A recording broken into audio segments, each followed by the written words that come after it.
Hello viewers, আসসালামু আলাইকুম। বন্ধুরা, আপনারা অনেকেই জানতে চেয়েছিলেন যে আমাদের হ্যাচারিতে কিভাবে ডিম বসানো হয়। তো আজকে আপনাদেরকে প্রাথমিক ধাপটা দেখাবো যে আমাদের হ্যাচারিতে ডিম এসেছে।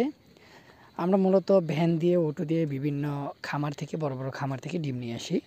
এটা হচ্ছে আমাদের হ্যাচারি ঘর, আপনারা ব্যানারে দেখতে পাচ্ছেন।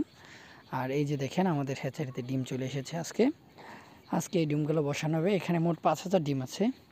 এগুলো কালকে বসানো হবে, এগুলো এখন ঘরে রাখা হবে।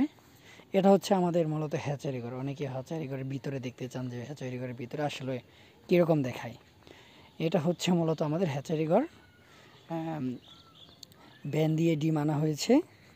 তো আমরা এই ঘরেই মূলত হাঁসের বাচ্চা উৎপাদন করে থাকি। ডান পাশে দেখতে পাচ্ছেন, এগুলো হচ্ছে সিলিন্ডার। প্রাথমিকভাবে ডিমগুলো এখানেই বসানো হয়। তো ধাপে ধাপে আপনাদেরকে পরবর্তী ভিডিওতে দেখাবো আমরা কিভাবে হাঁসের বাচ্চা উৎপাদন করি। এখানে দেখতে পাচ্ছেন, এখানে হাঁসের বাচ্চা ফুটে আছে। এখানে হচ্ছে মূল দৃশ্য। তো বন্ধুরা, আজকের ভিডিওটি এ পর্যন্তই। ভালো লাগলে অবশ্যই চ্যানেলটিকে সাবস্ক্রাইব করে রাখবেন।